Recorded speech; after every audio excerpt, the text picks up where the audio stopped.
E aí, galera, não foi como o Ceará esperava a sua estreia na Série B do Campeonato Brasileiro.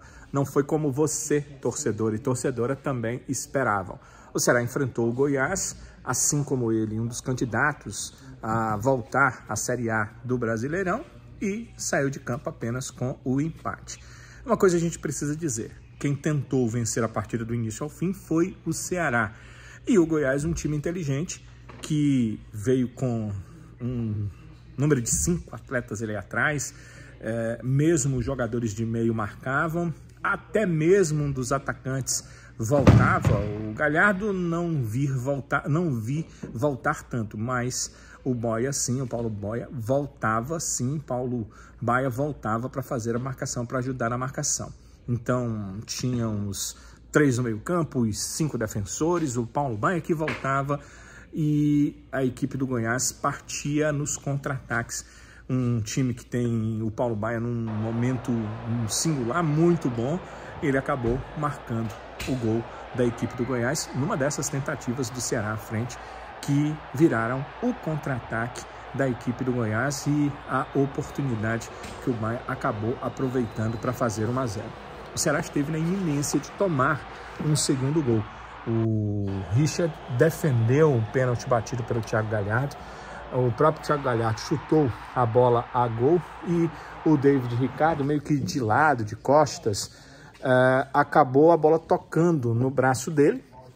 Já vi esse lance em outros jogos, inclusive fora do Brasil, e normalmente os árbitros, na dúvida, não marcam.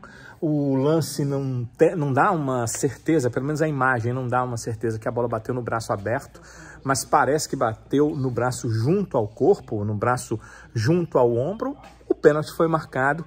Por aqui normalmente se marca, né, esse tipo de pênalti, de falta na área, de toque, e o Goiás poderia ter feito 2-0.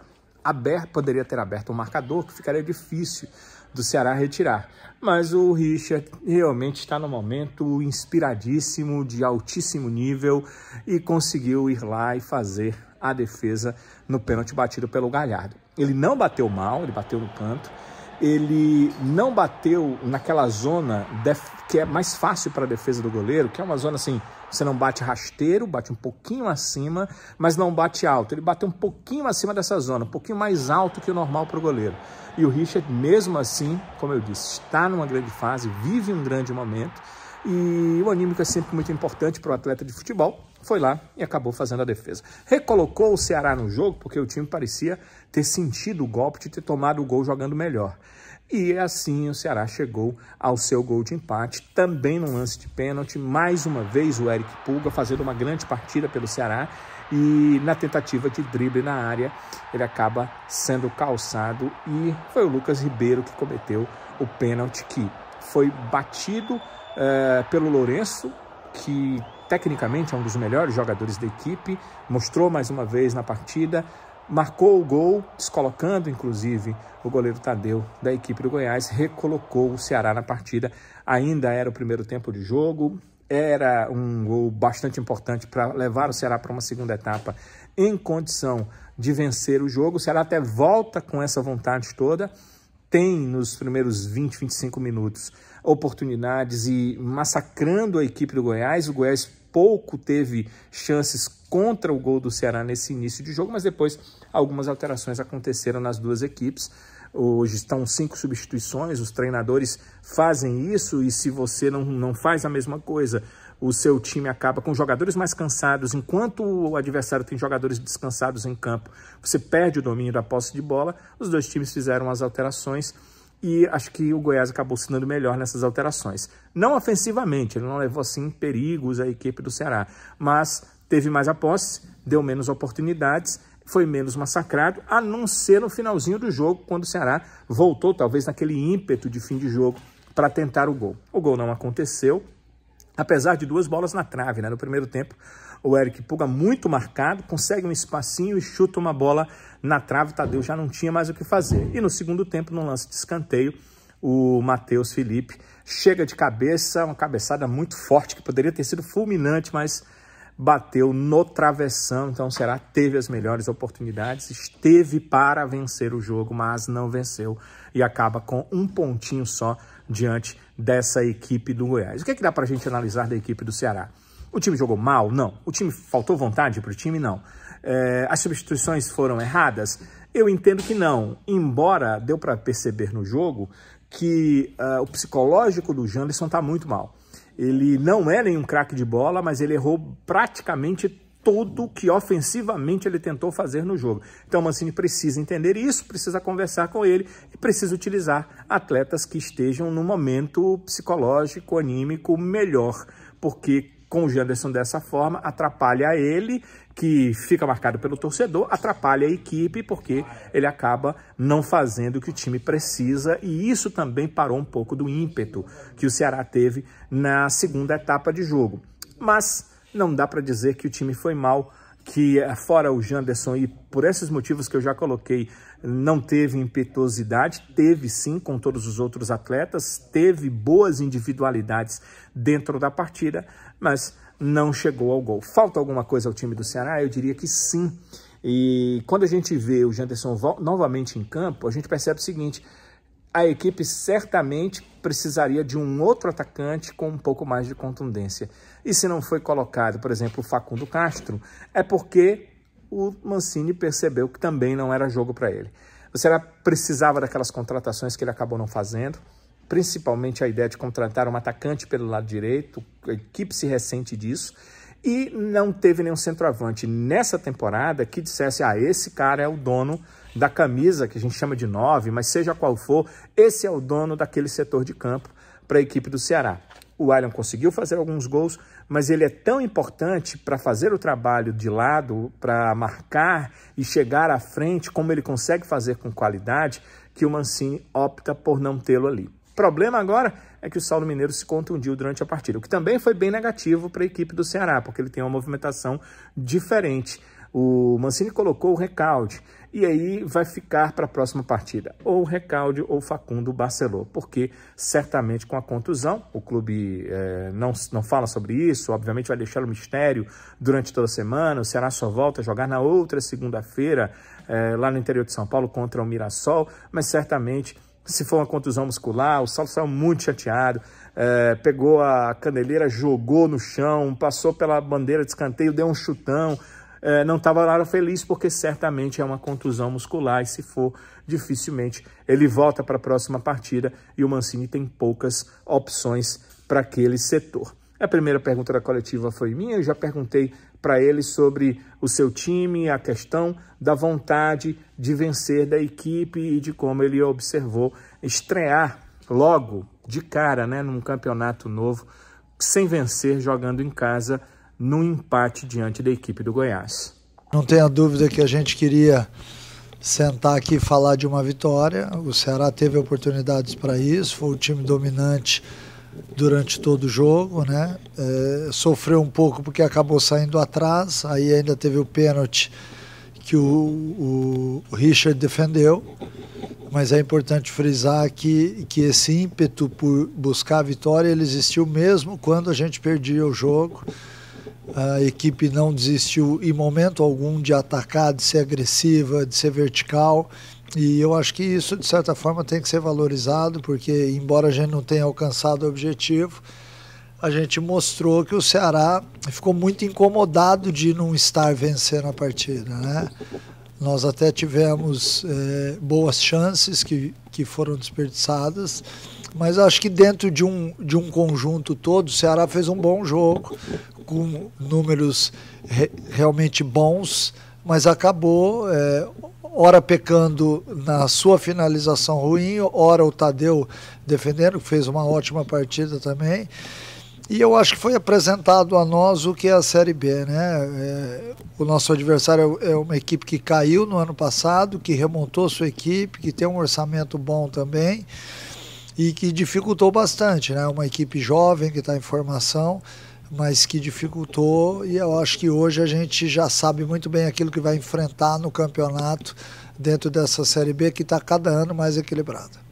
Pois é, sentado aqui e falando nesse microfone aqui, o Mancini falou também das substituições que ele acabou fazendo no jogo. Ele falou sério, né? O certo, né? Que a equipe tem que fazer as substituições, tem que fazer as alterações. Até há pouco a gente estava conversando sobre isso, né?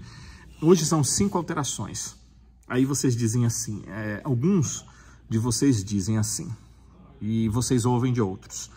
No passado, o cara jogava 90 minutos e não tinha nem alteração. E depois, só 2.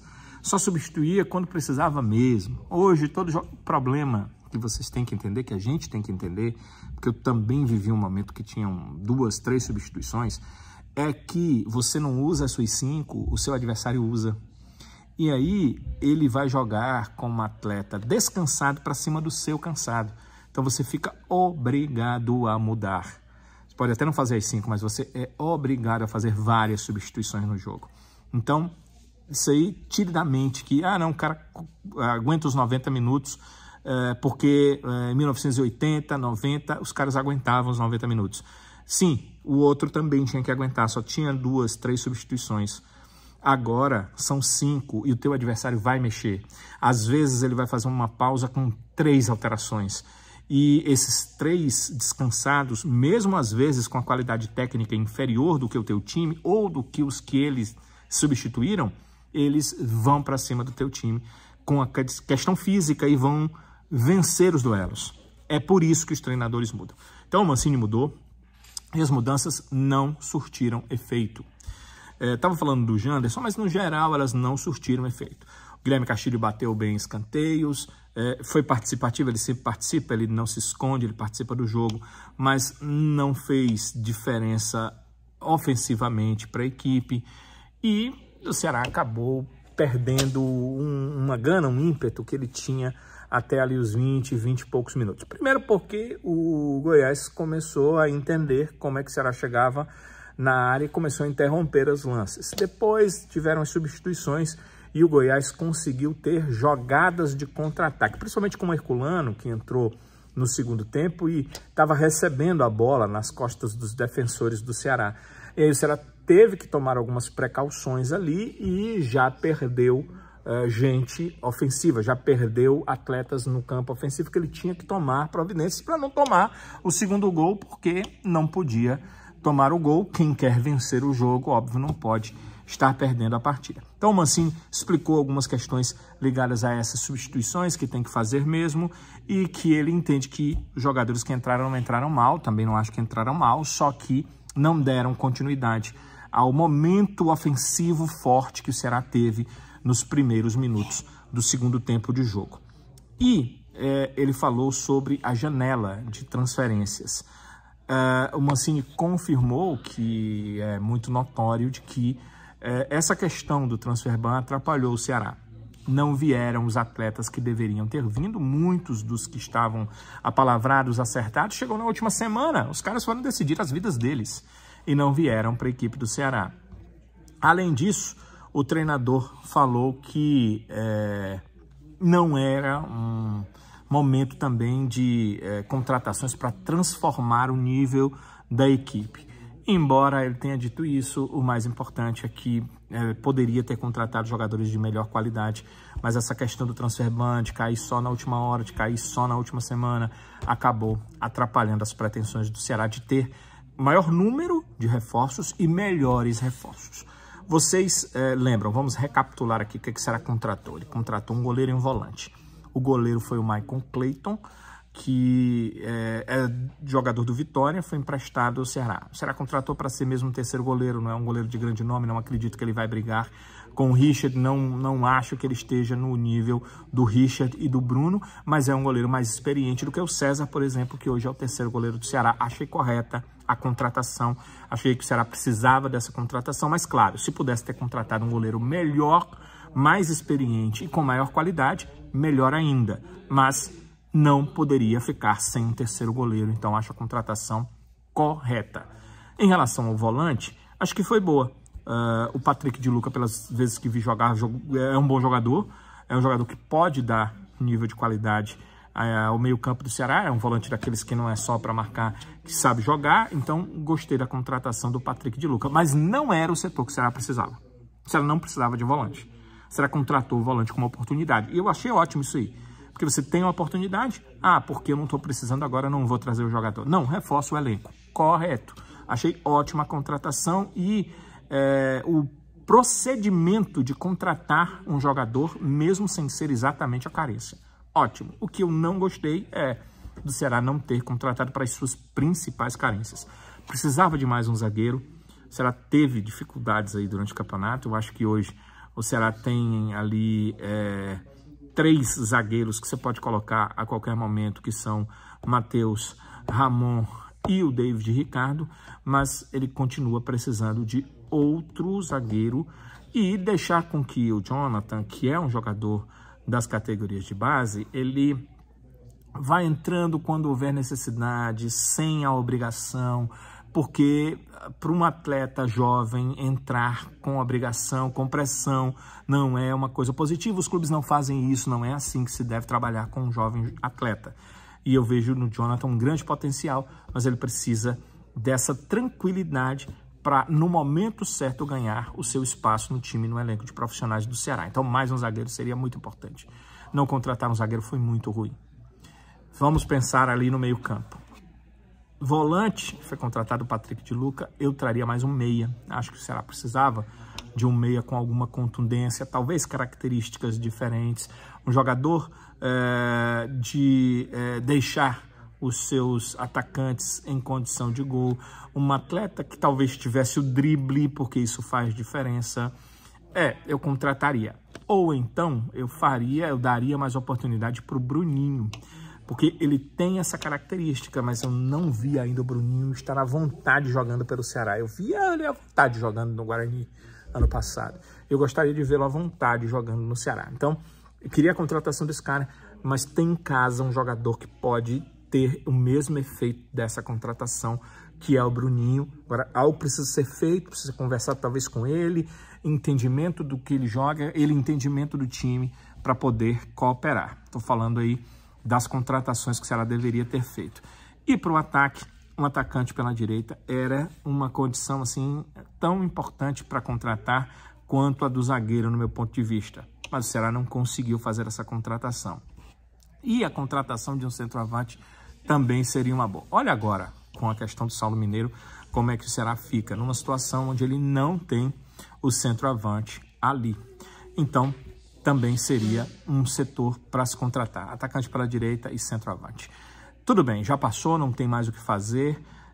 Esse momento de contratação, fim dos estaduais, está fechado. O Ceará tem que pensar em 10 de julho para buscar essas contratações e buscar esses reforços. Quanto ao Maicon Clayton, o goleiro, e ao Patrick de Luca, o volante, o técnico Mancini pediu mais tempo para poder analisar essas contratações, porque ele estava muito focado no jogo, mas ele falou um pouquinho sobre os dois.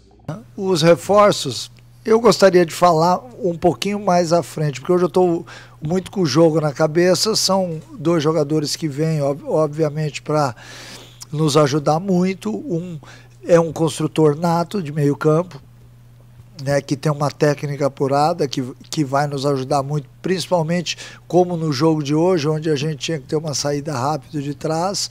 O goleiro já era uma necessidade nossa após a lesão do Fernando Miguel. O Mancini falou da preocupação que gera a ausência, talvez, para os próximos jogos do Saulo Mineiro. O atleta teve uma contusão, saiu ainda no primeiro tempo.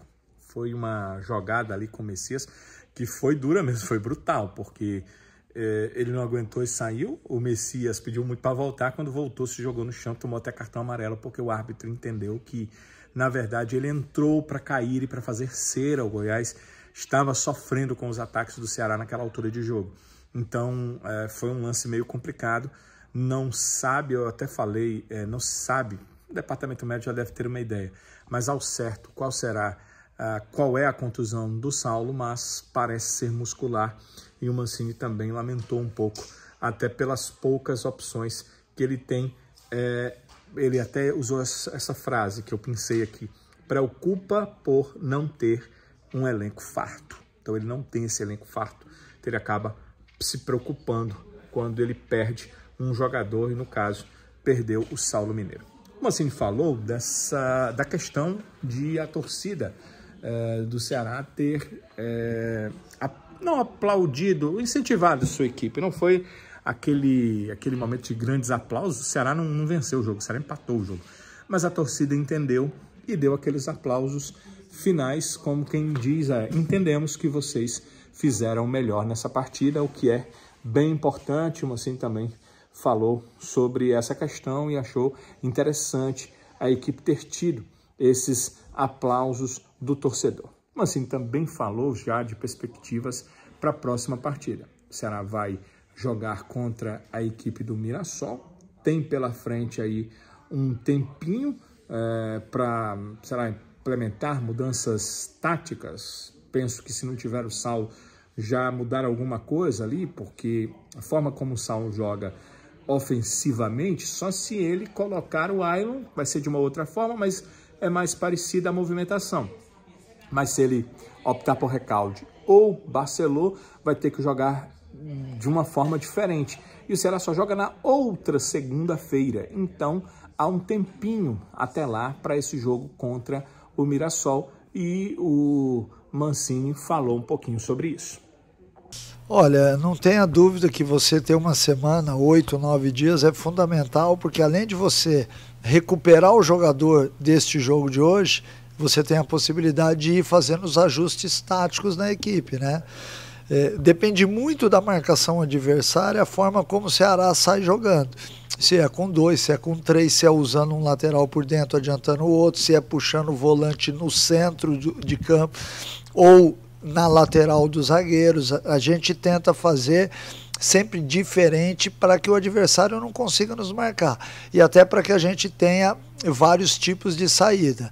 Até mesmo no plano tático a gente consegue fazer com esse tempo, até o jogo do Mirassol, algumas alterações. Por exemplo, a partir do momento em que entra o Recalde, a gente tem que fechar um pouquinho mais os dois extremos, porque ele vem muito para jogar, e aí eu preciso que esses jogadores estejam entre laterais e zagueiros para que eles possam receber em profundidade na diagonal. A hora que a gente joga com um homem mais fixo à frente, a gente tem que abrir mais esses dois extremos para que a gente tenha um jogo que abra a linha de 4 adversário, embora hoje fosse linha de 5. Então tudo isso daí é pensado, é diagnosticado, faz parte da nossa estratégia de jogo. A gente analisa o adversário sempre muito antes, exatamente para que quando a gente vá fazer esse tipo de saída, a gente já saiba como que o adversário marca, e aí a gente tenta encaixar uma melhor maneira de sair, até para que a gente tenha velocidade no jogo, porque senão fica aquele negócio lento, girando a bola com muita lentidão, que até aconteceu um pouco hoje, mas que rapidamente eles corrigiram. Eu acho que uma das coisas hoje que foi fundamental para tantas finalizações e tantas ações no último terço do campo foi exatamente a velocidade que nós tivemos nessa saída. É isso, essa partida contra o Mirassol acontece no dia 29, portanto, a outra segunda-feira tem um tempinho para trabalhar, e o Mancini precisa de tudo isso, de buscar todo esse trabalho para que a equipe do Ceará consiga sua primeira vitória na Série B, já que não foi na estreia, já que não foi no confronto diante da equipe do Goiás, dois candidatos aí, já antes de começar a competição, a brigar pelo acesso, e talvez, pelo que demonstraram, possam brigar sim. Mas pensando na equipe do Ceará, precisa melhorar, precisa ser mais contundente, precisa marcar mais gols quando tiver oportunidade e precisa corrigir alguns defeitos ali defensivos para sair de campo nos próximos jogos com a vitória. E vocês sabem, dentro da Série B do Brasileiro, vencer é extremamente importante e principalmente começar bem a competição. Não só na estreia não deu, o Ceará só empatou, mas ali nos 5, 8, 10 primeiros jogos, para mostrar para a turma que jogando contra o Ceará, seja dentro, seja fora de casa, quem jogar vai ter aperto. Mancini promete isso. Ele promete que o time, mesmo fora, não será um time que vai ficar fechado e só jogar no contra-ataque. Vai ser um time que também procurará o gol. Vejamos se isso vai acontecer. Amigos, amigas, o meu convite é que vocês acompanhem a gente no Futebolês, já todos os dias, segunda a sexta-feira, a partir das 5 da tarde, tem Futebolês na Jogadeiro Band News FM em 101,7 e também no nosso canal, o canal do Futebolês no YouTube. E você acompanha também o programa Futebolês na TV Jangadeiro 12.1, através do YouTube também tem transmissão às 7h15 da noite, todas as noites de segunda a sexta-feira, repercutindo o que acontece no futebol cearense, e é sempre bom contar com a audiência de vocês também no Futebolês pelas redes sociais. Minha sugestão é sempre que vocês deixem o like, ele é importante para a gente, e que se inscreva no canal, porque estar inscrito significa que, ativando os sininhos, ativando a notificação, vocês vão ter as informações dos novos vídeos que a gente vai estar mandando. Se tiver interesse, a coletiva na íntegra do técnico Wagner Mancini também está no nosso canal. Um abraço, galera, que o Ceará tenha um time como o Mancini entende que pode ter, ainda mais em busca da vitória na segunda partida contra o Mirassol. E a gente volta durante a semana aqui com toda a repercussão do trabalho do Ceará, da preparação do Ceará para esse segundo jogo na Série B do Campeonato Brasileiro, e depois do jogo, sempre com os nossos vídeos aqui, analisando, avaliando, trazendo informações, trazendo também o técnico Wagner Mancini falando sobre o seu ponto de vista nas partidas. Um abraço, galera, até o próximo vídeo. Hoje a gente se encontra no Futebolês. Valeu!